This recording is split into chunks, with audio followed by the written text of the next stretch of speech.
학기를 마지막으로 마감하려고 합니다. 주님, 참으로 많은 성도들이 하나님의 말씀 가운데 가장 어려운 말씀이라고 하는 스가랴서를 저희가 감히 주님의 도우심을 받아서 공부했습니다. 아직도 많은 것을 저희가 알지 못하고 또 많이 부족하고 앞으로도 더 열심히 공부해야 하지만 주님께서 참으로 도와주셔서 저희가 하나님의 그 영원하신 경륜과 하나님의 놀라우신 그 앞으로 성취하실 위대한 예언들을 접할 때 참으로 우리를 구원하실 뿐만 아니라 온 우주를 온전히 주관하셔서 이제 이 땅의 왕으로 다시 오실 우리 주 예수 그리스도를 소망하는 가운데 저희가 살 수 있게 해주신 것을 진심으로 고맙고 감사합니다.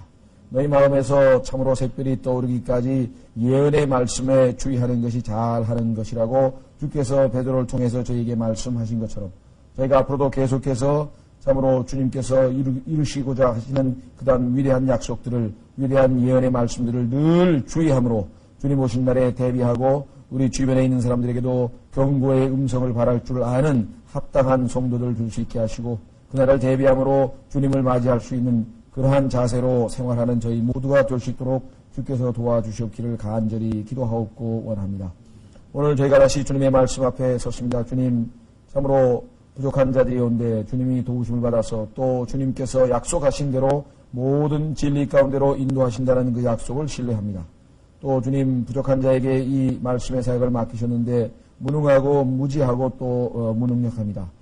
주께서 도와주셔서 주님 이 말씀의 사역을 온전히 감당할 수 있도록 주님의 영으로 충만하게 채우시고 지혜와 명철과 또 주님의 능하신 손으로 함께 하셔서 이 말씀의 사역이 주님의 뜻 가운데 온전히 성취되고 아버지를 기쁘시게 해드리고 우리 모두에게는 큰 축복과 유익되는 시간으로 주님께서 동행해 주셨기를 간절히 바라옵고 원합니다. 주님, 이제 여러 가지 사정으로 참석지 못한 여러 형제자매들이 있습니다. 그들이 있는 곳 처소에서 주님 함께 동행해 주시고 늘 주님의 말씀에 대한 사모함이 식지 아니하도록 주님께서 온전히 지켜주셨기를 간절히 바라옵고 모든 말씀 우리 주 예수 그리스도 이름으로 기도하옵나이다. 아멘. 이 시간에 스가랴서 14장입니다. 제가 기도했던 바와 같이 사실 이 스가랴서는 성경에서는 가장 어려운 책이기 때문에 웬만한 사람들은 잘 손대질 않습니다.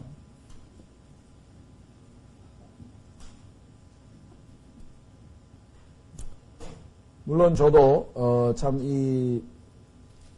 처음으로 제 자신이 이 공부를 해보았고 또 공부하면서 많은 그 한계에 부딪히기도 했습니다. 아직도 성경을 참으로 아직도 많이 모르고 있고 이 예언서에 나와 있는 이 모든 그 뭐랄까요 실핏줄이라 그럴까요? 실핏줄 같이 얽혀 있는 이 모든 것들을 다 섭렵해 가지고 꿰뚫어 보려면은 아직도 부지런히 성경을 공부도 해야 되고 또 많이 읽어야 되겠다. 왜냐하면 많이 읽어서 전체적으로 어느 구절이 어디에 있는지를 이게 잘 알면 성경 구절이 이렇게 탁탁탁탁 찾아서 모을 텐데 그러기가 아직도 역량이 부족하다는 것을 많이 느낍니다. 아마 이 판사도 뭐 한 20년, 30년 해서 아주 뭐랄까 능숙한 그런 저거 눌렀나요? 참? 눌렀어요? 네. 능숙한 그런 판사는 벌써 이 재판을 할 사건이 자기에게 들어오면은 그 사건을 딱 보는 순간에 아마 막 그 뭐랄까 이거 법전이 머릿속에 쫙 지나갈 거예요. 이거는 형법 몇 조 몇 항에 해당되는 것이고 이것은 뭐디에 해당되는 것이고 해서 아마 벌써 경험이 많고 능숙한 사람은 그냥 뭐 길게 갈 것도 없이 모든 게 벌써 쫙 정리가 될 것이고 이 판사 이제 2, 3년 해본 사람은 사건 들어올 때마다 이게 얼마나 고민되겠습니까? 이게 도대체 어느 법을 어떻게 정확하게 이 적용을 해야 이 판결이 과연 옳을 것인가 아마 이런 것들을 가지고 아마 고민을 많이 하겠죠. 그래서 그런지 모르지만 약간 그 하급법원에서 내린 무죄한 사람이 무죄라고 했는데 상급법원에서 다시 유죄가 되고 까꾸로 또 여기서 유죄가 되는데 무죄가 되고 막 뒤바뀌는 경우가 아주 종종 있죠. 특히 대법원으로 가게 되면은 아주 심지어는 사형에 처했던 사람이 무죄로 풀려나는 그런 아주 극과 극의 판결이 떨어지는 수도 종종 있는 것을 우리가 보게 됩니다. 사실 엄격한 의미에서 보자면 성경은 법전이거든요. 하나님의 법이라고 우리가 보통 얘기를 하는데 그래서 이게 함부로 다루기가 참 쉽지가 않습니다. 그래서 이 능숙하지 못한 사람이 다룰 때에는 참 위험한 것이기도 하기 때문에 아주 능숙하게 또 앞서서 아주 성경을 잘 다루는 사람들이 뭐랄까요, 공부를 해놓고 또 그런 사람들이 가르치기 위해서 쓴 책들이나 이런 자료들을 나름대로는 다 이렇게 종합을 해서 정리를 해서 이렇게 공부도 하고 또 여러분들에게 가르치지만 이것이 그렇게 능숙한 사람들이 아주 그렇게 가르치시는 것 모양 그렇게 가르치기는 참 어려운 것 같습니다. 어쨌거나 한 번 공부했다는 데 의의가 있는 것 같아요. 왜냐하면 평생에 신앙생활 하면서 스가랴서를 제가 공부해 본 게 처음이니까. 뭐 이사야서도 지난번에 우리 66권 참 하면서 거의 2년 반 가까이 했지만 그것도 평생 처음 공부해 봤고요. 소선지서는 웬만한 사람은 요나서 같은 거나 좀 공부하려고 그러지. 왜냐하면 고래 이야기가 재밌으니까. 또 좀 비교적 쉬우니까. 그 이외의 성경은 웬만해서 손을 안 대려고 합니다.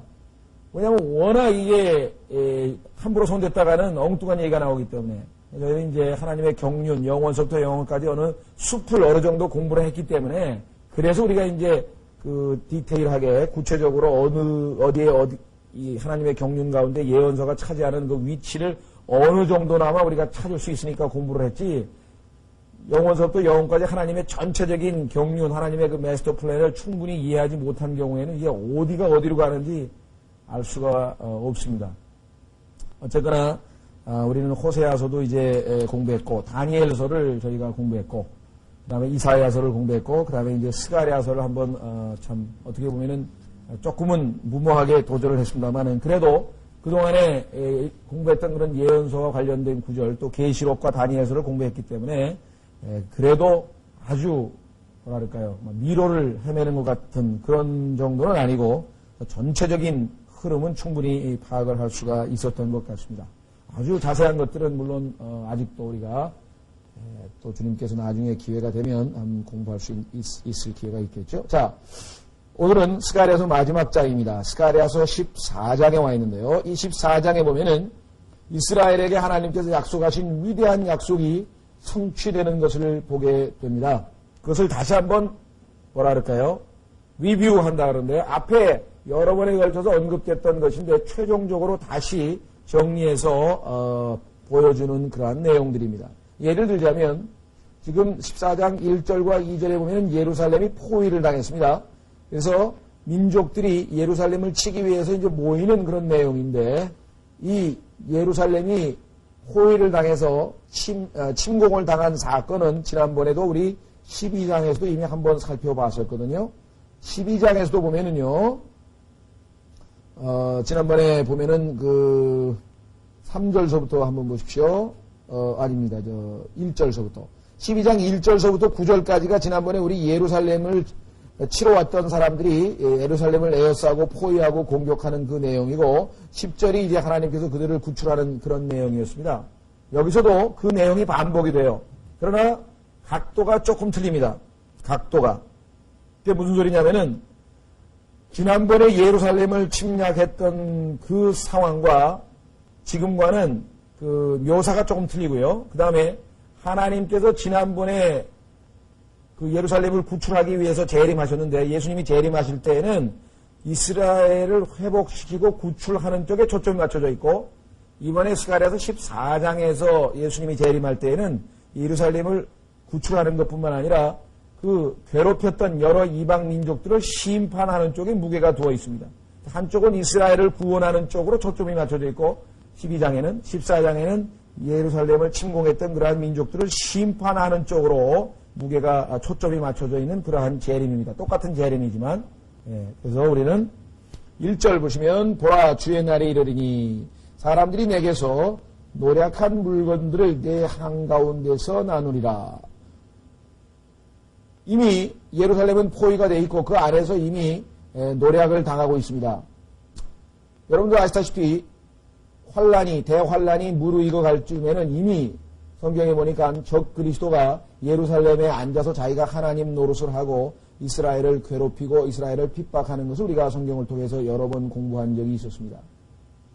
이때 이제 하나님께서 재림하시기 직전에 2절 이렇게 되어 있습니다. 이는 내가 모든 민족들을 모아 예루살렘을 대적하여 전쟁하게 할 것임이라. 자, 그런데 이미 안에는 이미 노력을 당하고 있는데 하나님께서 다시 또 민족들을 모아서 예루살렘을 대적하여 전쟁을 하게 할 것입니다. 그야말로 클라이맥스 중에서 클라이맥스를 치닫고 있는군요. 이스라엘은 안팎으로 지금 예루살렘은 지금 안팎으로 지금 전쟁에 시달리게 됩니다. 이미 적 그리스도에 의해서 통치받고 있는 예루살렘에서 이제 다시 민족들을 모아 예루살렘을 대적하여 전쟁하게 할 것입니다. 성경에 보면은 다니엘서에서 우리가 공부할 때도 좀 어려운 부분이 있었는데 그것은 뭐냐면 북왕국과 남왕국, 이스라엘을 가운데 두고 남쪽에 있는 왕국과 북쪽에 있는 왕국들이 번갈아 가면서 막 싸웠다가 여기가 졌다가 또 위가 졌다가 막 그런 내용들이 다니엘서 11장에 여러 개 기록되어 있는데 그거는 여태까지 정확하게 그 풀이를 하는 사람이 거의 없어요. 왜냐하면 그 미래에 전개될 일이기 때문에 북쪽의 나라가 시리아인지 아시리아인지 남쪽이 지금 이집트를 비롯해서 또 아라비아도 있고 여러 나라들이 있어서 아마 아랍 연맹과 관련된 국가들이겠지만 생각을 하지 정확하게 지금 우리가 알 수는 없습니다만은 여기서 지금 보면은 북쪽에서 남쪽에서 그다음에 동쪽에서는 계시록에 보면은 동방에서 2억의 군대가 오는데 그것을 모으기 위해서 개구리 같은 새 영이 나타나서 지금 2억의 군대가 또 동방 왕들이 또 쳐들어옵니다. 그러니까 인류의 정말 천년 왕국이 세워지기 직전에 마지막 전쟁이죠. 그걸 아마겟돈 전쟁이라고 우리가 보통 얘기하는데 그것과도 연관이 있고 그래서 지금 아주 세밀하게 어느 나라가 북쪽에서 오고 어느 나라가 남쪽에서 오고 어느 나라가 동쪽에서 오는지는 우리는 아직은 잘 모르겠다. 다만 엄청나게 하나님께서 마지막 클라이맥스를 향해서 지금 주어가 하나님이시죠. 2절에 이는 내가 모든 민족들 모아 예루살렘을 대적하여 전쟁하여 할 것입니다.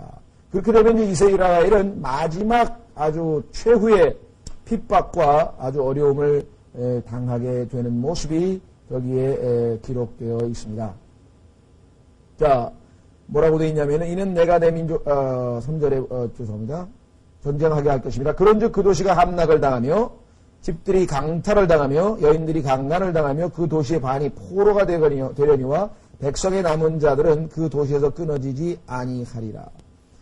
여러분들이 아마 전쟁을 6.25 때 겪어보신 분 아시지만 월남전도 있고 모든 전쟁이라고 하는 것은 정말 비참하게 이를 데 없는 것이죠.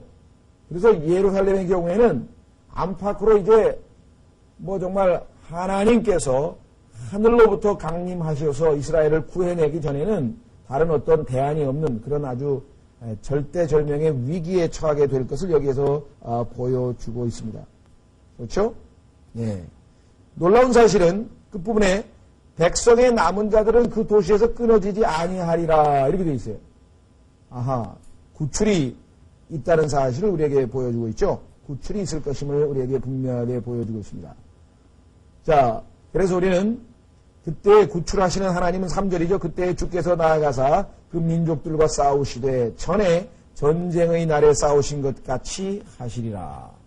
자, 우리는 이제 여기서 1절에서 3절까지가 바로 이 마지막 때의 대환란의 끝부분, 클라이맥스 부분이고 주님이 재림하시는 예수 그리스도의 재림하시는 것이 3절에 나와 있습니다. 구체적으로 예수님의 재림은 4절서부터 더 자세하게 잘 나와 있죠. 자, 여기서 주의 날이라고 하는 용어는 여러분들이 성경을 읽을 때마다 항상 조심하셔야 됩니다. 예수 그리스도의 재림의 날을 얘기합니다. 이 주의 날을 오해하시면 안 됩니다. 주의 날이라고 하니까 구약에서 얘기하는 주의 날이 어떻게 한참 2000년이 다 지나고 나서 교회 시대가 끝날 무렵에 재림 때 얘기냐. 많은 사람들이 이 문제 때문에 어려워하죠. 그러나 성경은 예수 그리스도께서 오셨던 초림과 재림은 원래 붙어 있었던 것이었어요. 하나님의 계획에는 중간에 교회 시대라고 하는 것은 뭐라 그럴까 우리가 삽입절이라고 그러죠. 원래 하나님의 마스터 플랜에 들어가 있던 거 아니고 예수 그리스도께서 초림과 재림은 하나에 붙어있는 사건으로 성경에 기록이 되어 있다는 거예요. 그러나 그 초림하셨을 때에 왕을 왕으로 받아들이지 아니하고 거부한 그 유대 백성 때문에 결국은 교회 시대를 통해서 이스라엘 백성이 그들의 잘못을 회개하는 그러한 돌이키는 그러한 것을 하나님께서 계획하셨기 때문에 교회 시대가 이방인들을 위한 교회 시대가 들어가 있는 것이지 실제적으로는 같은 것이죠. 자, 그래서 여기서 주의 날이 이르리니 했을 때에는 역사의 클라이맥스라고 우리가 볼 수 있는 예수 그리스도의 재림입니다. 성경의 주제는 초점은 전부 다 여기에 맞춰져 있습니다. 왜냐하면 이 주의 날에 예수 그리스도께서 이 땅에 오셔서 온 우주의 온 세상의 통치자로서 이제 등극을 하시고 그가 왕으로서 1000년 동안 다스리시게 될 그러한 시점이 바로 이때이기 때문이죠. 자, 여기 보시면 이제 예루살렘에서 노략한 물건들을 이렇게 내겠네요. 여러분들 지금 뭐 이스라엘이라고 하는 나라가 아마 중진국에서는 조금 더 위고 아주 그렇다고 해서 선진국은 아니죠. 그런데 나중에 이 성경에 보시면은 적그리스도라고 하는 인물이 예루살렘 즉 이스라엘을 지원하는 그런 언약을 체결하게 되고 그때부터 아마 예루살렘이 물질적인 풍요를 아마 많이 누리게 될 것입니다. 물론 나중에는 여기 노략을 당하게 된다고 했어요.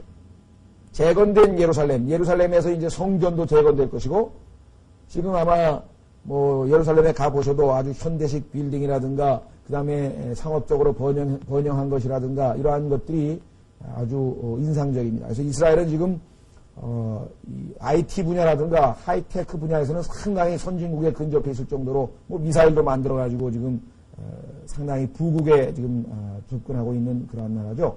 더 아마 갈수록 이스라엘은 이제 완전한 그 선진국에 접근할 정도로 아마 부를 누리게 될 것입니다.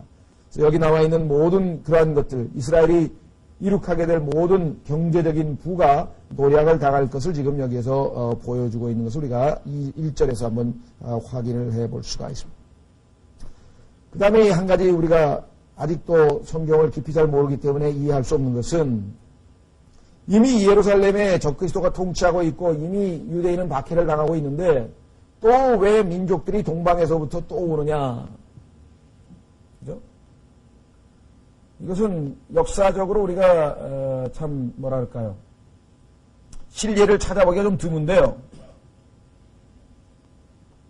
여러분들 아마 그 소련에서 공산당 혁명이 일어났을 때 내부 분열이 일어나서 내부 숙청, 우리나라도 마찬가지죠. 공산당 김일성이가 나중에 박헌영이를 숙청해가지고 1인 천하로 만들게 되는데 처음에는 목적이 같았기 때문에 박헌영이나 뭐 김일성이나 같은 목적을 가지고 했었죠. 이 소련 혁명에 있어서도 레닌과 트로츠키가 나중에는 결국은 이제 트로츠키를 축출해 버립니다. 그렇죠? 그래서 레닌이 이제 완전한 실권을 장악하게 되는데 예루살렘을 차지하려고 하는 그런 목표, 예루살렘을 차지하려고 하는 그런 목표는 같았던 것 같아요. 그래서 아마 예루살렘을 놓고 아마 각축전을, 세계의 열강들이 아마 각축전을 벌이는 것이 아닌가, 이렇게 우리가 추측을 할 수가 있을 것 같습니다.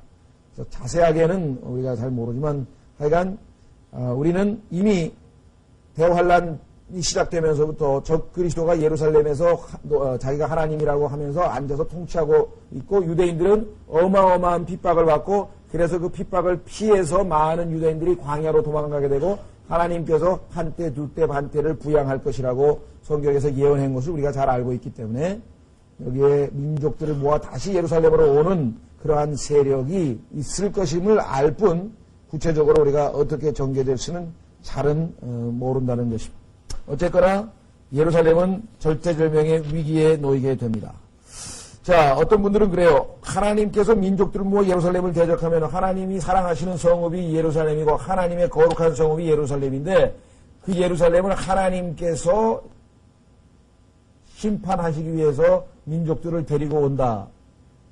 참 어떻게 보면은 어떻게 하나님께서 자기 백성을 갖다가 그렇게 보호하지 아니하시고 이렇게 심하게 다루실 수 있는가. 그래서 아마 여러분들이 이스라엘 역사를 쭉 보시면 아시지만 하나님께서 처음부터 그렇게 무조건 징계하시고 심판하시는 것이 아니에요. 여러 번에 걸쳐서 또 경고하고 예를 들면 우리는 사사기에서 하나님께서 재판관들을 또 보내고 좀 있다가 또 말 안 들으면 또 보내고 좀 있다가 또 말 안 들으면 또 보내고 해서 재판관들을 또 수없이 보냈잖아요. 여러 명을. 나중에 하나님께서 결국은 안 되기 때문에 무려 490년인가요? 사울로부터 치면 왕으로 치면은 490년간을 이스라엘 백성의 소행을 참다가 결국은 바벨론으로 70년간의 유배 생활을 하도록 포로 생활을 하도록 하나님께서 심판하시는 것을 우리가 잘 알 수가 있습니다.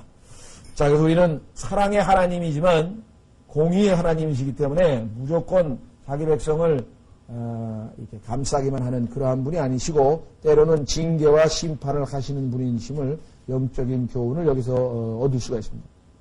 실제로 이스라엘을 벌하시는 분이 바로 하나님이시라 이거예요. 하나님. 내가 모든 민족들을 모으시겠다 이렇게 말씀을 하셨죠.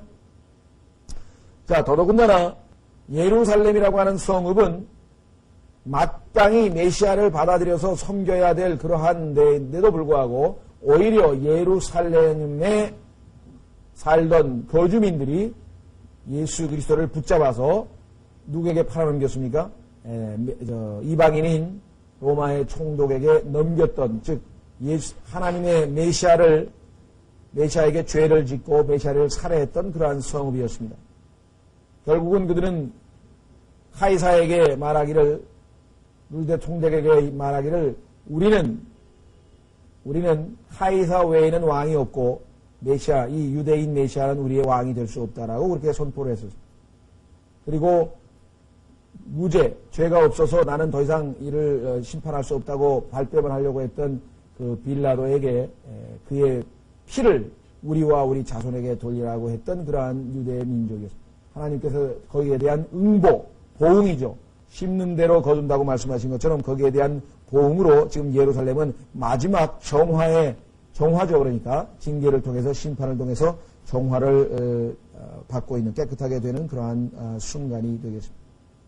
결국은 이스라엘은 하나님께서 이렇게 안팎으로 적그리스도에 의해서, 그리고 동방에서 온 그러한 모든 민족들에 의해서, 북쪽 남쪽에서 온 모든 민족들에 의해서 더 이상은 희망이 없다고 판단했을 때 드디어 이제 유대 민족들은 외치기 시작합니다. 어떻게 외치냐? 구해달라고. 그때 하나님께서 그들의 자발적인 초청에 의해서 이제 재림을 하시는 것이죠. 자, 시편 108편으로 가보겠습니다. 시편 108편에 가면은 이 마지막 때의 모습이 아주 잘 그려져 있습니다. 시편 108편.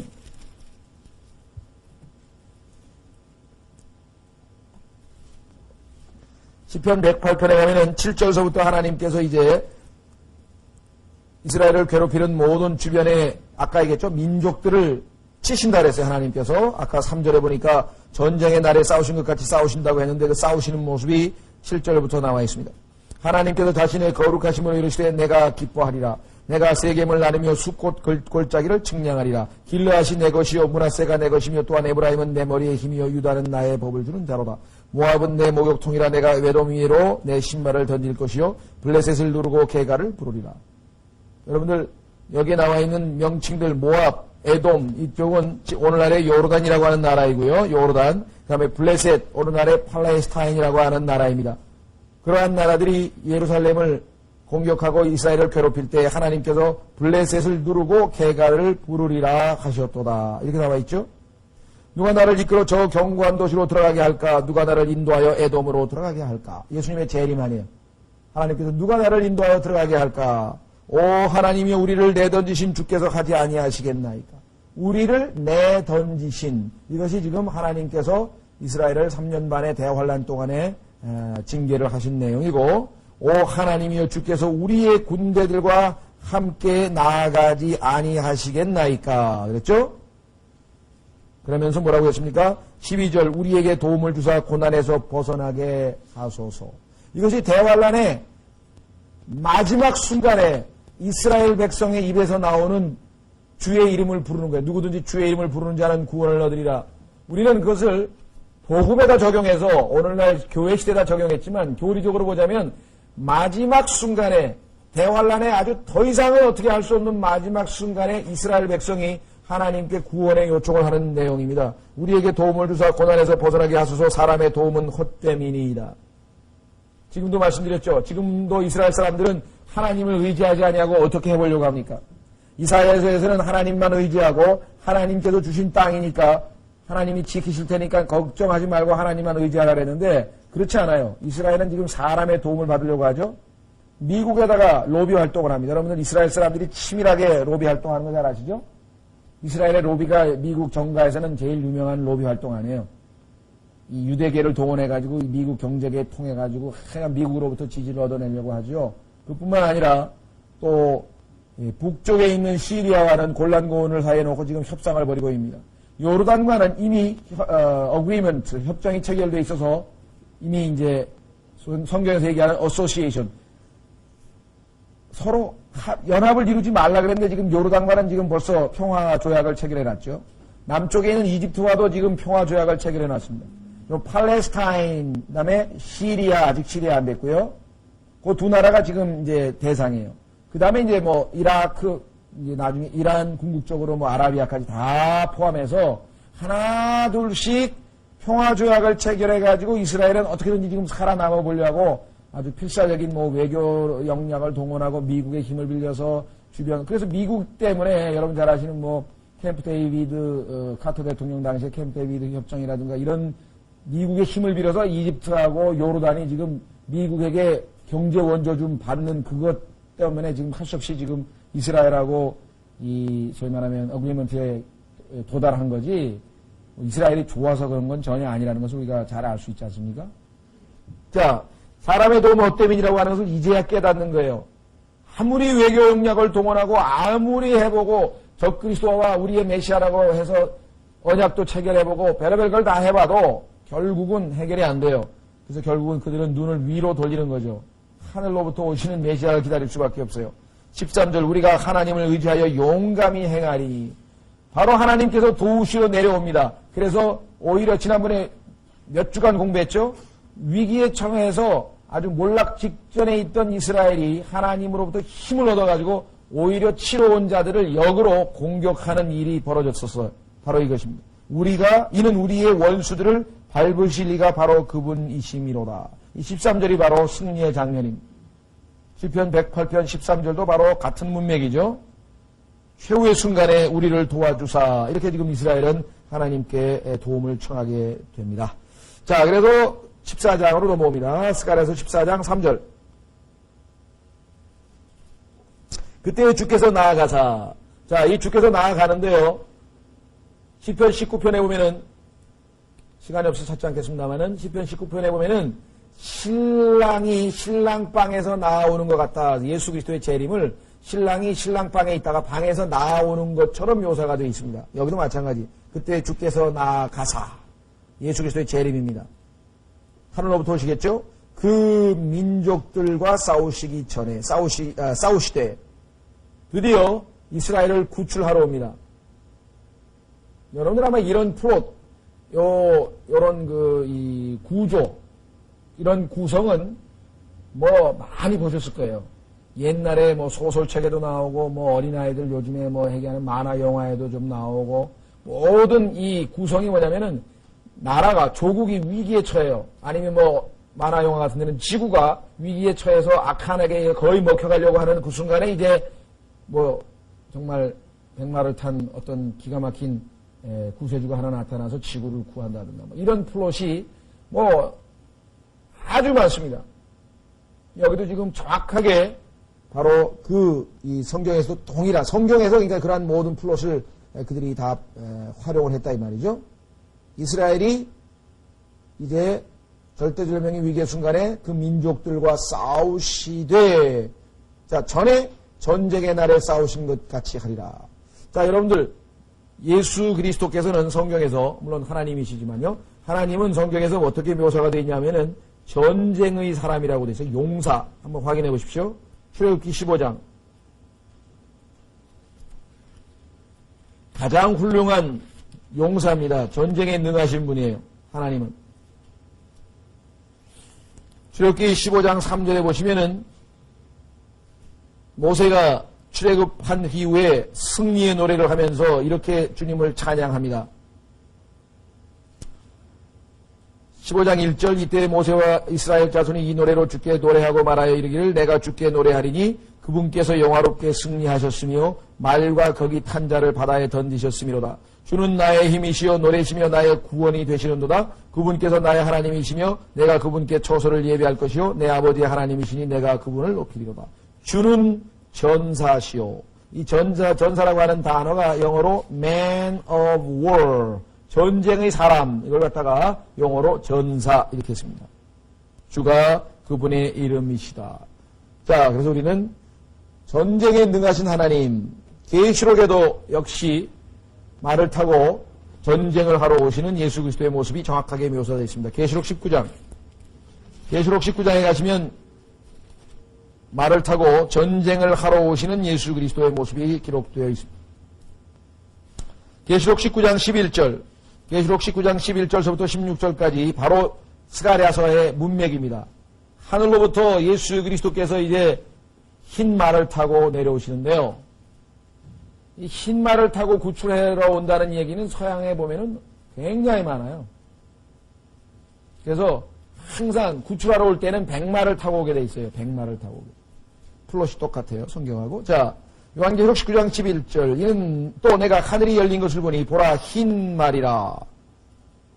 그래서 보면은 옛날에도 보면은 이 저 제일 앞장선 사령관이나 이런 사람 보면은 다른 사람들 다 까만 말 타는데 혼자서 흰 말 타는 사람이 있죠. 흰 말 타고. 여기 나오죠? 흰 말이라. 그 위에 타신 이는 신실하시니 참되시니라 일컬음을 받나니 그분께서 의로 심판하며 뭐라고요? 전쟁을 하시더라. 전쟁을 하시더라. 사람들은 화평의 왕, 평강의 왕, 예수님의 이름이 Prince of Peace입니다. Prince of Peace. 화평의 왕 또는 평강의 왕이신데 그 평강과 화평을 쟁취하실 수 있는 방법은 뭐예요? 승리뿐이에요. 그렇죠. 요즘에 우리나라도 군대에서 뭐라 그럽니까? 평화를 유지하는 방법은 전력을 극대화해가지고 적이 치면은 노예가 되는 거예요. 억압이 있고 더 이상 자유도 없고 평화도 없고 아무것도 없는 거예요. 그렇죠? 그래서 우리가 생각할 때는 어떻게 평강의 왕이신 분이 전쟁을 하느냐? 적군을 완전히 섬멸하고 승리를 해야 평강을 누리는 것이지. 무슨 말인지 알으셨죠? 예, 그래서 여기서도 역시 전쟁을 통해서 평강의 왕이 오신다. 역설적인 것 같지만 그 방법이 유일한 평강을 쟁취할 수 있는 방법이다. 평화를. 자, 전쟁을 하시더라. 12절. 그분의 눈은 불꽃 같고 그분의 머리 위에는 많은 왕관이 있으며 또 기록된 한 이름을 가지고 계시되 그분밖에는 이름을 아는 자가 없고 또 그분께서 피에 담근 옷을 입으셨는데 왜 피입니까? 얼마나 많은 사람이 죽는다 그랬어요. 피가 말고피까지 차오른다 그랬어요. 자, 2억 명의 군대가 모였는데 그 좁은 골짜기에서 전쟁이 벌어졌어요. 무깃도라고 하는 골짜기. 예루살렘에서 그저 한 100km 안짝에 있는 그러한 거기서 전쟁이 터졌는데 2억 명이 모였으니까 그 사람이 다 죽으면 어떻게 되겠습니까? 피가 말고 삐까지 차오른대. 피가 말고 삐까지 차오를 정도라. 그래서 피에 담근 옷을 입으셨는데 그분의 이름은 하나님의 말씀이라 일컬음을 받더라. 하늘에 있는 군대들이 희고 깨끗한 고운 세마포 옷을 입고 흰 말을 타고 그분을 따르더라. 이게 누구 같습니까? 이게 성경에 보면은 여러분과 저라 이 말이에요. 여러분과 제가 예수 그리스도와 함께 흰 말을 타고 함께 오게 됩니다. 나중에 그 스가랴서에도 뒷부분에 보면은 그와 같은 말이 나오죠. 어디 나옵니까? 성도. 예? 5절인가요? 내가 너무 뒤로. 예, 5절에 있군요. 거기 나오네요. 예. 그런즉 너희가 그 산들의 골짜기로 있는 그 산이 쭉 밑으로 가면서 뭐라 했어요? 내 주 하나님께서 임하실 것이요. 끝부분. 5절의 끝부분. 모든 성도가 주와 함께 임하리라. 모든 성도가 주와 함께 임하리라. 왜? 우리도 휴거돼서 하나님 앞에서 이제 모든 심판을 다 받고 우리의 모든 것들이 정결케 돼서 이제 주님과 함께 내려올 때 우리의 몸은 예수 그리스도께서 부활하신 것처럼 뭐예요? 영광스러운 몸이죠. 그래서 예수님이 부활하실 때 그 몸은 문이 잠겨 있을 때도 들어올 수 있는 그러한 몸이었잖아요. 그래서 요엘서에 보면은 우리가 칼에 맞아도 칼이 우리를 상하게 하지 못하리라. 그래서 성경에 기록도 있어요. 왜냐하면 예수 그리스도께서 가지고 있던 그런 영광스러운 몸은 지금 우리가 가지고 있는 이런 몸처럼 칼에 찔리면 피가 나고 이런 몸이 아니라는 것이에요. 완전히 전혀 다른 새로운 분자 구조로 돼 있어서 그야말로 영광스러운 몸이고 예수님은 그 몸을 입고서는 셋째 하늘, 즉 200억 광년이 넘는 그 셋째 하늘을 몇 시간 만에 갔다 오실 정도로 그러한 아주 놀라운 몸이죠. 그래서 성경에서 그것을 우리의 천한 몸이, 우리의 더러운 몸이 영광스러운 몸으로 바뀔 것이라고 성경에서 얘기했었습니다. 자, 그래서 그 군대 문제에 대해서는 우리가 뒷부분에 가서 조금 더 살펴보죠. 자, 전쟁의 날에 싸우신 것 같이 하신다. 성경에 보면은 하나님께서 직접 이스라엘을 위해서 싸우신 전쟁이 굉장히 많습니다. 그렇죠? 제일 대표적인 거는 출애굽기에서 전쟁했었고요. 여호수아 때에도 하나님께서 직접 나서셔서 전쟁을 하셨고요. 그 다음에 재판관기에도 주께서 또 전쟁하셨다는 기록이 있고요. 심지어는 다윗 때에도 하나님께서 뭐라고 얘기했냐면은 뽕나무 위에서 무슨 소리가 나거든 너는 공격하라. 하나님이 전쟁을 다 하시는 장면이 나온. 여호사밧 때도 하나님께서 전쟁을 하시고. 그래서 구약에 보면은 하나님께서 직접 나서셔서 전쟁하신 내용들이 상당히 많이 나옵니다. 여기서도 지금 전쟁의 날에 싸우신 것 같이 하리라 했을 때 이 전쟁의 날은 과거에 하나님께서 이스라엘과 전쟁을 하셨을 때 승리했었던 것, 이것을 우리가 1차적으로 볼 수 있습니다. 1차적으로는 역사적인 그런 사건들로 볼 수가 있는데, 조금 더 다른 각도에서 보자면은 그 전쟁에서 이스라엘이 항상 승리한 것만은 아니었죠. 때로는 하나님께서 안 도우시면 패배도 했단 말이에요. 특히 아이성 공격하다가 패배했었고요. 여리고성은 승리했다가 아이성 공격하다가 패배했던 장면도 나오고. 따라서 우리가 조금 다른 각도에서 보면은 이것은 이사야서 14장에 마귀가 하나님께 도전장을 해서 내가 하늘에 있는 그 지극히 높으신 분과 비길이라 했었던 그 전쟁의 날일 수도 있어요. 왜냐하면 이때도 결국은 궁극적으로는 마귀와의 싸움에서 마귀를 완전히 멸하시는 거죠. 그래서 우리가 다른 각도에서 보자면은 그것을 의미할 수도 있겠다. 왜냐하면 이게 그냥 전쟁의 날이라고 했으니까 1차적으로는 우리가 구약 성경에서 하나님께서 이스라엘과 함께 동행해서 승리했던 그 전쟁의 날이라고 보는 것이 제일 좋겠고, 그러나 또 다른 각도에서 보면은 우주적인 전쟁이니까 이거는 지금 온 우주의 하늘에서 하나님이 내려오셔서 이 땅을 지배하는 악한 자하고의 마지막 대결에서 승리해서 결국은 왕국을 차지하시는 장면이니까 그런 각도에서 보자면 더 큰 의미로 볼 수도 있겠다. 어쨌거나 약간 전쟁은 있게 된 것은 사실입니다. 자, 그래서 드디어 이제 예수님이 재림하시는 모습이 여기 4절에 나옵니다. 그날에 그분의 발이 예루살렘 앞 옹쪽에 있는 올리브산 위에 설 것이요. 자, 예루살렘에 있는 산은 여러분 잘 아시는 것처럼 시온산이라고 합니다.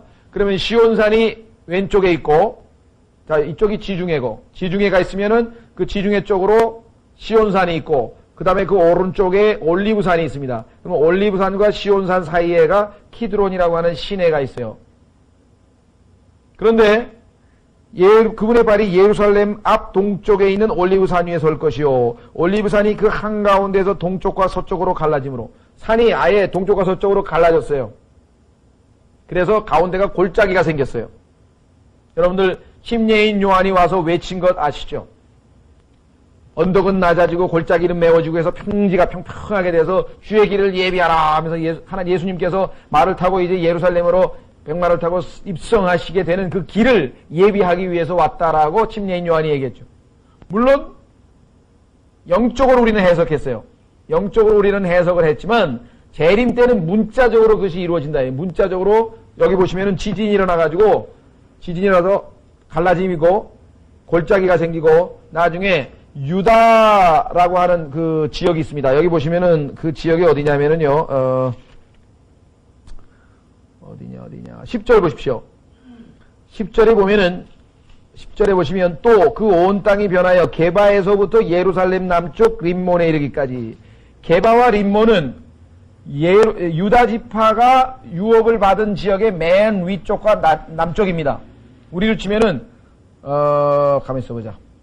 충청도의 제일 위쪽이 어딘가요? 충청남도로 치면 아마 제일 북쪽에 있는 게 아마 천안이고 남쪽에 있는 게 대전이라 그러면은 그런 얘기예요. 경기도에서도 제일 북부가 있고 제일 남부가 있지 않습니까? 그럼 유다라고 하는 지방의 제일 북부에 있는 게 여기 나와 있는 그 게바고, 그 다음에 제일 남쪽 지역이 림몬인데, 그러니까 유다 지역, 예루살렘이 있는 지역을 감싸고 있는 도, 우리로 치면 서울이 예루살렘이라고 한다면 경기도에 해당하는 지역이 유다인데 그 경기도에서 제일 북쪽과 제일 남쪽 지역을 얘기합니다. 그러니까 서울을 둘러싸고 있는, 예루살렘을 둘러싸고 있는 유다, 그 전 지역이 아주 광야하고 아주 이 산낙지대인데 거기가 전부 평평하게 다 되어서 이제 예루살렘만, 시온산만 우뚝 서 있고 나머지는 다 평화로 돼 있고 예수님이 제일 높은 곳에서 통치하게 될 것이라고 성경은 얘기하고 있다는 것이죠.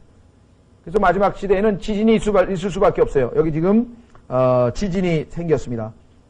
올리브산이 그 한가운데서 동쪽과 서쪽으로 갈라짐으로 심히 큰 골짜기가 생길 것이며 그 산의 반은 북쪽으로 그 산의 반은 남쪽으로 이동하리라. 그런즉 너희가 그 산들의 골짜기로 도망하리니 이는 마지막 때에 이제 적그리스도의 핍박과 또 쳐들어온 여러 민족들의 공격으로부터 이제 이 골짜기로 피신할 수 있도록 남은 자들을 보호하시는 하나님이시죠. 남은 자들을 보호하고 계십니다. 그 산들의 골짜기로 도망하리니 이는 그 산들의 골짜기가 아사레까지 이름이라. 참으로 너희가 도망하되 유다 왕 우시야 시대에 지진 앞에서 피하여 도망하던 것 같이 하리라. 그래서 실제적으로 계시록에 보면은 지진이 나서 그 지진으로 7,000명의 사람이 죽을 것을 성경에 기록해놨죠.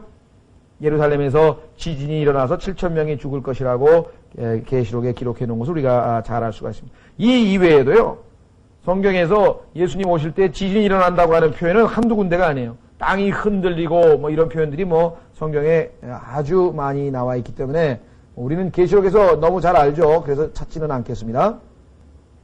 자, 이 올리브산이라고 하는 것은 구약 성경에서 뿐만 아니라 신약 성경에서도 자주 등장하는 산입니다. 올리브산.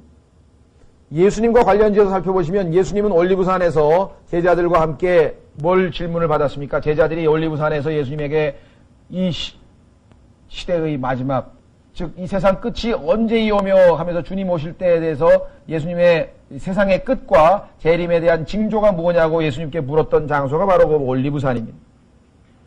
그 다음에 예수님께서 마지막 최후의 만찬을 제자들과 함께 하시고 가서 기도했던 곳이 올리브산이에요. 올리브산 바로 그 산 기슭이 겟세마네 동산입니다. 올리브산이 바로 산 기슭이 겟세마네 동산이거든요. 사도행전에 보면은 여기는 또 유명한 곳입니다. 왜? 예수님께서 승천, 하늘로, 제자들이 보는 가운데 하늘로 들려 올라가셨는데 그 들려 올라가셨던 장소가 또 올리브산입니다. 계시록 뿐만 아니라 성경에서 예수님께서 재림하실 때 산으로 공중에서 재림하시는데 그 산이 녹아내릴 거라고 했어요. 산이 녹아내릴 거라고 했는데 그 산이 바로 또 올리브산입니다. 에스겔서에 보면은 이스라엘 백성들이 타락해서 하나님께서 하나님의 영광을 거두어 가시는 사건이 나오는데 그 거두어 갈 때 보면은 예루살렘의 동쪽 산이라고 써 있어요. 그러니까 올리브산에서 이스라엘의 영광은 사라졌는데 그러니까 이스라엘의 영광이신 예수님은 필연코 어디로 오셔야 되겠어요? 올리브산으로 오시죠. 에스겔서 43장에 보면은 영광이 되돌아오는 예수 그리스도의 재림 사건이 있는데 그것이 또 예루살렘의 동쪽 산에서 이루어질 것을 성경은 말합니다. 그래서 우리는 예루살렘의 동쪽에 있는 그 올리브산이라고 하는 것이 예수님께서 재림을 하셔서 그 다음에 동쪽 문, 지난번에 말씀드렸죠? 예루살렘에 있는 동쪽 문은 무슨 문이라고 했습니까? 이스트 게이트라고 하는 것은 예루살렘에 예수님께서 죽으러 들어가실 때 호산나 하고 외치면서 종려나무 가지를 깔아줬던 그 종려주일이라고 하죠. 우리 야자수라고 하는 종려주일이라고 하는 그때 나귀를 타고 입성하셨던 왕으로서 입성하셨던 그 문이 동문인데 그 동문은 지금 완전히 폐쇄되어 있다 그랬죠. 콘크리트로 완전히 막혀 있다 그랬죠. 그러니까 예수님만이 들어올 수 있겠죠. 왜? 콘크리트로 막혀 있는데 정상적인 몸을 가지고 있는 사람은 어떻게 들어가겠어요? 그 문을 통해서 부시고 들어온다는 얘기가 아니라 통해서 들어온다 그랬는데 그러니까 예수님께서는 우리도 마찬가지지만 우리의 몸이나 예수님의 몸은 어떤 몸으로 되어 있습니까?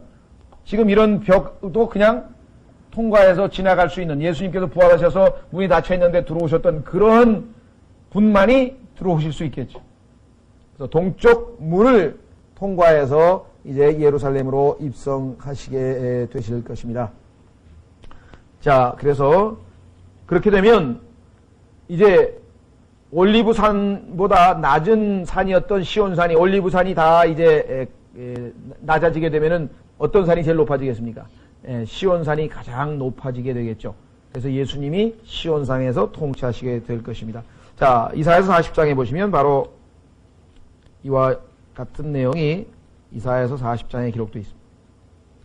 이사야서 40장 4절과 5절 보시면 우리는 침례인 요한이 왔을 때 외쳤던 그 유명한 이야기를 들을 수가 있습니다. 이사야서 40장 3절 이사야서 40장 3절에 보면은 침례인 요한이 외쳤을 때에는 그 당시에는 초림이었고 그때에는 영적인 얘기였습니다. 광야에서 외치는 자의 소리가 있어 이르되 너희는 주의 길을 예비하라. 사막에서 우리 하나님을 위해 큰 길을 곧게 만들라. 보세요. 예수님께서 입성하기 위해서 산이 딱 쪼개지면서 남쪽 북쪽으로 갈라지면서 가운데에 쫙 골짜기가 생기면서 입성하시는 길이 생기는 거죠. 자, 4절 골짜기마다 도두어지며 산마다 언덕마다 낮아지고 구부러진 것이 곧게 되며 험한 것이 평탄하게 될 것이요 주의 영광이 나타나고 직접 예수님의 모습이 나타나고 모든 육체가 다 같이 그것을 보리라. 이는 주의 비를 말씀하셨음이니라. 실제적으로 일어날 일이고요. 이사야서 2장으로 가시면 거기에는 예루살렘에 있는 시온산이 가장 높은 산이 될 것을 이야기합니다. 이와 같이 성경은 이 땅에서 일어날 지질학적인 변화에 대해서도 정확하게 예언을 해놨습니다. 그냥 어설프게 해놓은 것이 아니라 정확하게 예언을 해놨습니다. 이사야서 2장에 가면은 이렇게 기록되어 있어요. 마지막 날들에 이사야서 2장 2절 마지막 날들에 주의 집의 산이 주의 집의 산 시온산이죠. 산들의 꼭대기에 굳게 서며 작은 산들 위에 높임을 받으니 모든 민족들이 그리로 모여들리라. 지금 현재 이스라엘에 가보면은 시온산은 제일 높은 산이 아니거든요. 주변에 높은 산들이 많이 있다고. 그런데 마지막 날에 가면 시온산이 제일 높은 산이 된다 그랬으니까 하나님께서 무슨 대지각의 변동이 생겨가지고 무슨 일이 벌어지죠. 그런데 그 지각의 변동이 생기는 일은 성경에 보면은 마지막 때에는 갑자기 어떻게 돼요? 땅이 진동하고 하늘에 빛이 햇빛이 빛을 잃고 달빛도 빛을 잃고 뭐 막 온 천지가 지금 정말 개벽하는 일들이 벌어지잖아요. 왜 그렇겠어요? 하나님께서 이제 우리도 지금 뭐 이사 가면 아파트 다 수리하고 깨끗하게 수리해 놓고 들어가는 판인데 하나님 뭐 재림하시는데 이 지저분한데 그냥 오시겠어요? 상식적으로 생각해 보세요. 예수 그리스도께서 머무시게 될 그 예루살렘 시온산을 정비를 하셔야 될 게 아니에요. 제일 높은 곳에 앉으셔서 통치를 하셔야 될 거 아니에요. 낮은 데는 쫙 평야로 다 만드셔서 통치하실 수 있게끔 한다. 그렇죠? 자, 그래서 그야말로 하늘에서 지상으로 이사 오시는데 이 내부 수리를 좀 하셔야 되는데 우리가 볼 땐 너무나 상식적으로 이해가 되는 거예요. 하나님 말씀 보면은. 성경에 보면은.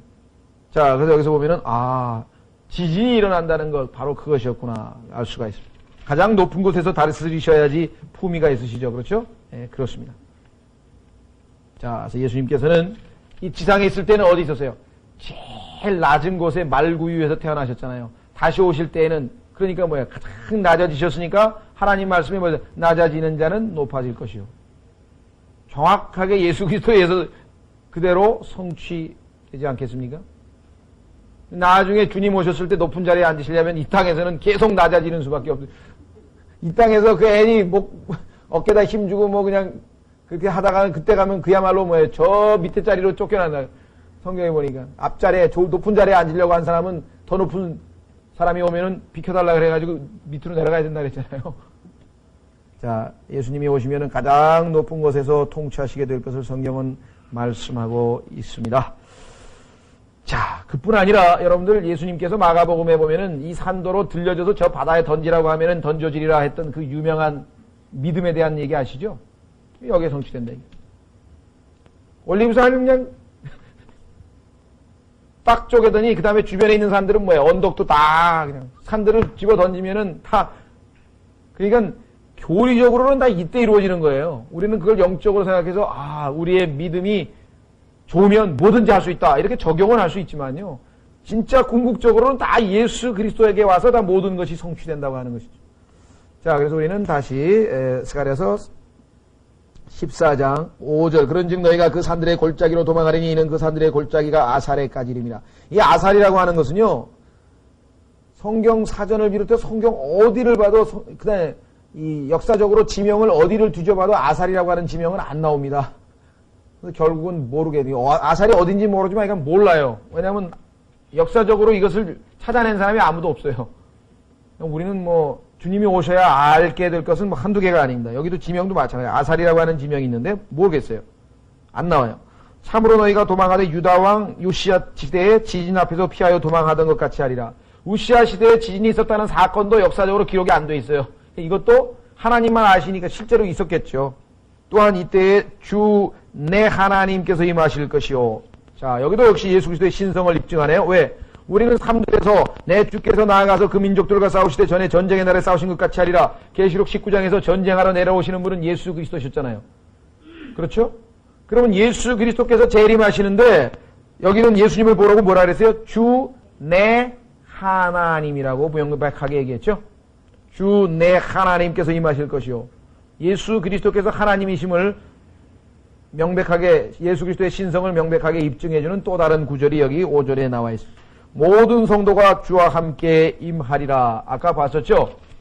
아까 보니까 예수님께서 성도와 함께 세마포 입은 성도와 함께 내려온다고 했죠? 이 얘기는 성경에 한두 군데서 얘기한 게 아닙니다. 주님께서 출애굽했을 때 그 출애굽했던 이스라엘 백성들을 뭐라고 했냐면요. 군대라고 불렀어요. 군대. 여러분들 성경 읽다가 그거 생각해 보셨어요? 우리가 생각할 때는 뭔 군대가 그래.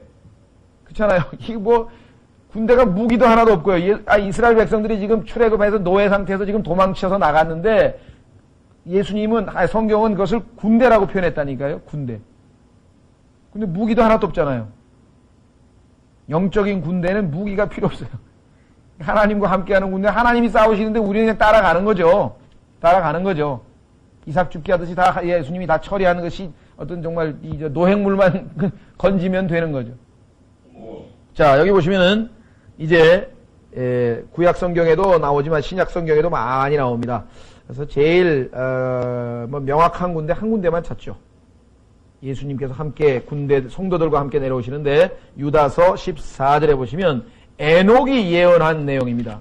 창세기에서 에녹이 예언했는데 그 내용이 창세기는 안 기록이 되어 있고 유다서에만 기록되어 있는데 그 유다서에 보니까 예수님 재림 당시에 1만 성도와 함께 온다라고 기록되어 있네요. 잘 아시죠? 수만 성도, 죄송합니다. 유다서 14절. 유다서 14절에 보면은 그러니까 예수님의 재림이 성경에서 얼마만큼 핵심인가는 창세기에 나와 있는 에녹은 창세기 최앞부분이잖아요. 성경이 시작되는 첫 번째부터 재림 얘기가 나오는 거예요. 여기 보시면은 14절 아담으로부터 7번째 사람인 에녹도 이들에 대하여 대언하이르되 보라 주께서 자신의 수만 성도와 함께 임하시나니 오시나니 뭐하러 오십니까? 스가랴서하고 똑같잖아요. 이는 모든 사람에게 심판을 집행하사 심판하러 오신다 그랬잖아요. 그들 가운데 경건치 아니한 모든 자들이 경건치 아니하게 범한 모든 경건치 아니한 행위와 또 경건치 아니한 죄인들이 그분을 대적하여 말한 모든 거친 발언에 대하여 그들을 정죄하려 하심이라 하였느니라. 자기가 하나님이라고 하는 그 자를 벌하러 오시는 거죠. 그리고 그 자를 하나님으로 착각해서 믿고 있는 자들도 역시 벌하러 오시는 것입니다. 자, 그래서 우리는 다시 스가랴서로 돌아갑니다. 자, 6절 보시면은 그날에는 그 빛이 밝지도 아니하고 왜 밝지 않습니까? 해가 빛을 잃었으니까 하나님의 심판으로 해가 제대로 빛을 발하지 알 수 없어요. 어둡지도 아니하되 완전히 성경에 보니까 뭐 해 3분의 1이 뭐 달의 3분의 1이 이렇게 표현되어 있죠. 그러니까 완전히 어두워지진 않아요 또. 그래서 여기 보면은 밝지도 아니하고 어둡지도 아니하고 그러면 그때가 우리가 뭐 때쯤 됩니까? 밝지도 아니하고 어둡지도 아니하면은 우리가 그것을 저녁 때쯤이라 그러죠. 저녁 때쯤 되면은 완전히 밝지도 아니하고 완전히 어둡지도 아니한 그때 아니에요? 자, 그래서 7절에 보시면 오직 주께서 아시는 한 날이 있으리니 여러분들 복음서에서 예수 그리스도께서 하나님만 아신다고 했죠. 아들도 모르고 했던 유명한 날. 예수님이 재림하시는 그날은 아들도 모르고 아버지만 안다고 말씀하셨던 바로 그날입니다. 그래서 여기 오직 주께서 아시는 한 날이 있으리니 낮도 아니요 밤도 아니라 저녁때. 이때 저녁때라고 하는 것은 실제로 성경에 보면 예수님의 재림 때는 새벽입니다. 새벽 6시에 아침에 재림하시잖아요. 여기서 얘기하는 것은 달이 빛을 잃고 해가 빛을 잃고 실제로 어스름한 그 상황이 저녁때와 같다 이 말이죠. 모습이. 그때 그렇게 어스름한 상태에서 어떻게 일이 벌어집니까? 빛이 되리라. 그래서 예수 그리스도께서 의의 태양으로 떠오르시는 장면을 여기서 보여줍니다. 그래서 결국은 예수 그리스도께서 드디어 재림을 하시는 건데요. 여기 보니까 한 날이라 그랬어요. 점진적인 사건이 아니에요. 예수님의 재림이 뭐 무슨 준비하고 뭐 그런 것도 없어요. 요즘에는 뭐 우리나라 대통령, 이렇게 국가원수가 가면은 뭐 선발대가 가가지고 또 뭘 준비하고 뭐 한두 달 전에 다 가서 뭘 준비하는데, 여기 보면은 일체 그런 게 없어요. 그냥 하루, 예수님의 재림하는 것도 성경에서는 동에서 번쩍, 서에서 번쩍, 번개가 번쩍거리는 것처럼 그렇게 묘사가 되세요. 그냥 한순간에. 그래서 성경에서는 예수님의 재림을 도둑이 임하는 거로 묘사해요. 도둑. 그 다음에 예수님이 임하시는 것을 뭐라고 했냐면, 술에 취한 사람이 잠에서 잠자고 있다가 술에 깨서 벌떡 일어나는 것으로 묘사했어요. 참 희한하죠, 성경에서. 그게 아주 실감나지 않아요? 술 취해서 한참 잠자던 사람이 갑자기 술에서 팍 벌떡 잠에서 일어나는 것처럼 아주 그냥 뭐랄까 갑자기 일어나는 사건이라고 성경은 얘기하니까, 얼마나 갑자기를 그렇게 묘사했어요. 왜? 마치 하나님께서 이스라엘 백성들의 그 고난과 이런 모든 것들을 눈 감고 마치 주무시는 것처럼 묘사되어 있잖아요. 그래서 잠에서 깨셔서 오시는 것처럼 재림이 묘사되어 있다고.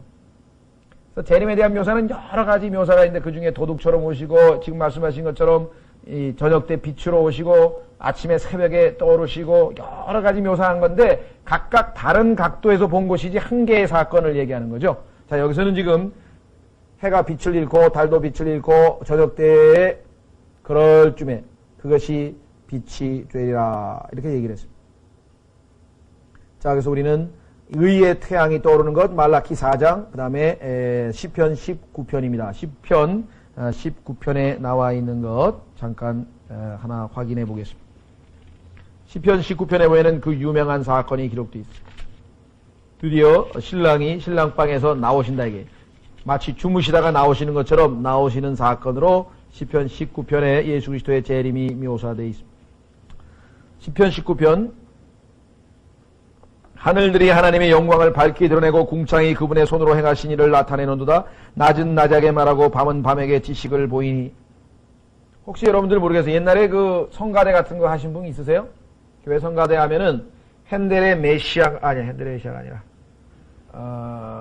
하이든의 오라토리안가? 창조인가? 지금 기억이 안 나는데 확실하게 모르겠는데, 그 작품에 보면은 이 가사가 나와요. 그래서 성가대, 옛날에 저도 성가대 할 때 이 찬송을 불렀던 기억이 나요. 보면 낮은 낮에게 말하고 밤은 밤에게 지식을 보이니 말도 없고 언어도 없으며 그것들의 음성도 들리지 아니하나 그것들의 줄이 온 땅에 두루나가고 그것들의 말이 세상 끝까지 이르렀도다. 그분께서 해를 위하여 하늘들 아래 장막을 세우셨으며, 해를 위하여 장막을 세우셨다. 장막절, 해, 전부 재림이죠. 5절, 해는 자기 침소, 보세요. 잠자리, 침소에서 나오는 신랑 같고 경주하기를 기뻐하는 힘센 자 같도다. 해가 하늘의 끝에서부터 나아가며 그분의 순환 회로는, 그 순환 회로는 하늘의 끝들에까지 일어나니 해 열기에서 숨을 것이 없도다. 해 열기에서 숨을 것이 없도다. 이렇게 해서 해가 강렬하게 비치고 떠오르는 것을 예수 그리스도의 재림으로 묘사했는데, 바로 그것이 스가랴서 14장 7절에 나와 있습니다. 8절, 스가랴서 14장 8절로 갑니다. 그날에 생수가 예루살렘에서 나가되 그 반은 앞바다로 그 반은 뒷바다로. 앞바다 뒷바다는 하나는 지중해고 하나는 아라비아 있는 게 뭐예요? 홍해인가요? 그쪽 페르시아만 이쪽에 있는 바다고 하나는 지중해죠. 그러니까 지중해와 그 반대편에 있는 바다, 두 바다로 이제 생수가 흘러나가는데 여름에도 겨울에도 그러하리라.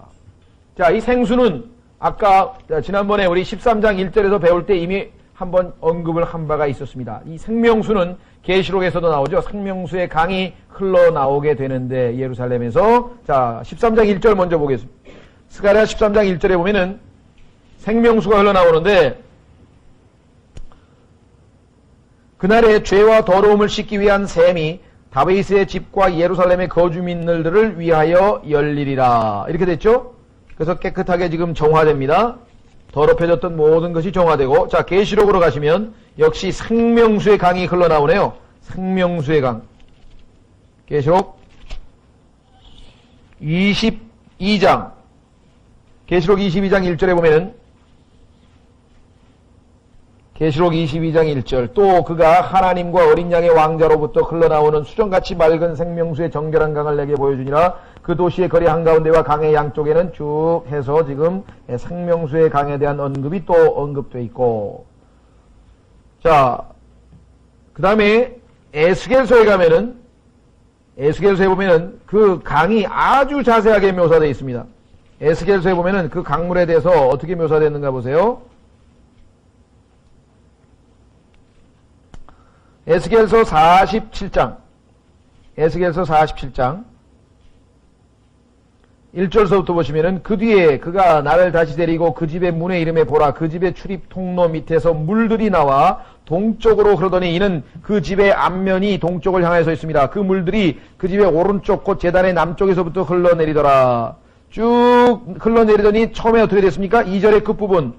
2절의 끝부분에 보니까요. 물들이 흘러나오는데 3절의 끝부분 그 물들이 발목에 이르더라.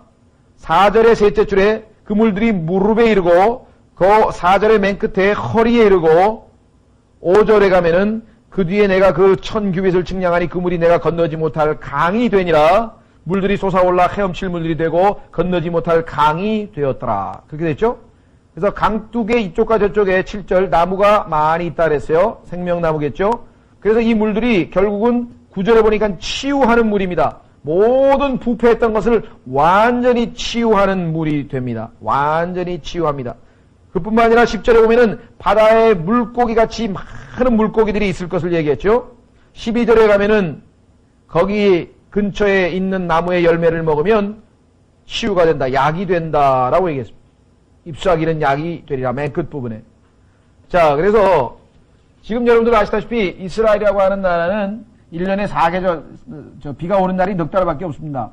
그리고 물이 없기 때문에 여러 가지 관계 어떤 기술을 개발해가지고 지금 뭐 기부츠도 만들고 해서 지금 농장을 만들고. 또, 아브라함 시대에도 보면은 이스라엘의 그 지역이 얼마만큼 황폐했는가, 유대 광야란 말 썼죠. 계속. 유대 광야. 그렇죠? 그래서 그야말로 물 부족 사태로 인해서 늘 아주 힘들어했던 그 지역입니다. 그런데 여기서는 생명수의 강물이 흘러갑니다. 실제적으로 자연 환경을 개선하는 거죠. 우리 요즘에 뭐 동강 얘기도 나오고 뭐 이런 얘기를 하는데 실제적으로 물리적인 자연도 치료가 되는 거예요. 완전히 회복이 된과 아울러 그것은 또 생명수이기 때문에 우리가 얘기할 때 이 물을 먹으면은 사람들이 어떻게 된다 그랬어요? 치유가 되고 생명나무의 열매를 먹으면 영원히 살고. 그래서 실제적으로 물질적으로 물리적으로 이루어질 사건들을 여기에서 언급하고 있습니다. 예수님께서 말씀하신 유명한 요한복음 4장에서 누굽니까? 우물가의 여인하고 대화를 하면서 생명수를 주시는